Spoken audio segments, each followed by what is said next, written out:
kulmiye heer gobol iyo heer qaran dhalinyarada sportska gobolka Awdal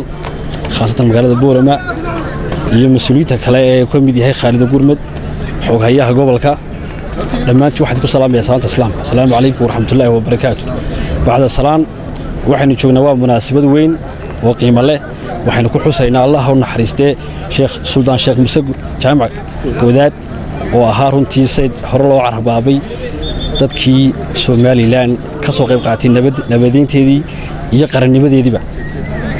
in barnaamijkan wuxuu daaran yahay in dhalinyarada aan soo gaarin runtii suldaankaas la xasuusiyo kuweena soo gaaray ee waqtiga jiray inay xasuustaan in Soomaaliland waxay leedahay hal door bari ilaa galbeed kuweena dhintay waxay naga mudan yihiin faataxada oo marno ilaahay dambi dhaaf weydiino ilaahay janno firdawsa ha geeyo isaga iyo intii la midka ahayd inteena nool iyo kuweena noolna waxay u baahan yihiin iyaguna waxay naga mudan yihiin inaanu siino in hal doorada Soomaaliland waxa kamida ragii nabadda keenay ee dheeliyay Soomaaliland inay san qurux badnaato musharaxa xisbiga kulmiye Muuse Biixi Cabdi oo runtii aan oran karno waa nin qaran deeq ah waxaad arkaysaan ka dhalinyar ahaana halkuu ka taagan yahay mar walba dadku waxay isweydiiyaan maxaa Muuse Biixi u diiday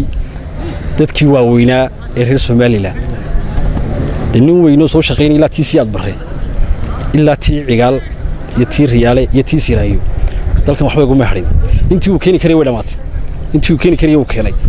waxaan u baahanahay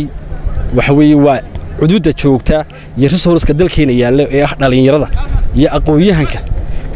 ka mid yahay Professor Axmed Ismaaciil Samatar Maxamed Cali Bile Jamaal Cali Xusad ka noocaas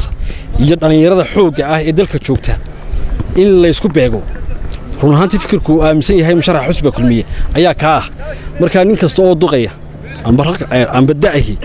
uu ka laabto xisbiga kulmiye in waxaad arkaysan maalintii ugu dambeysay qolaa ay ku yeedhayeen xisbiga wadani hal doorka Hargeysa runtii ma hayna waa hoogadii hal doorku waxa weeyii waa xoogga iyo dadka ay magaca la bilo ee ku nool caasimadda iyo gobol kastaba intaasna ma noqon karto waxaan oran karnaa waa da'dii iyo dadkii la geliyay beeshinka ee haraagi kulmiye ayuunba isku urursaday in dhalinyarada waxaan ugu baaqaynaa anagoo ah garabkii dhalinyarada xisbiga kulmiye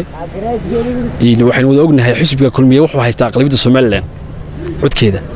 markii doorashadii ugu dambeysay marka la soo qaado madaxtinimo waxaad garan kartaa codku haysto waxaanu aaminsanahay kii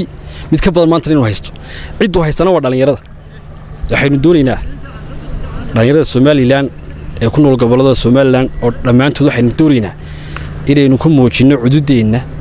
iyo xooggeena maalinta codaynta November haddii la ka dhigo oo aynu soo saarno musharaxa xisbiga kulmiye si aynu u helno dhiig cusub iyo dhaqdhaqaaq cusub oo xooggeena aynu qarankan uga faa'iideyno waa waqti gaaban ciyaar bayna sugaysaa waxaan soo jeedinayaa ku celinayaa mar labaad gobolkan waa gobolkii aqoonta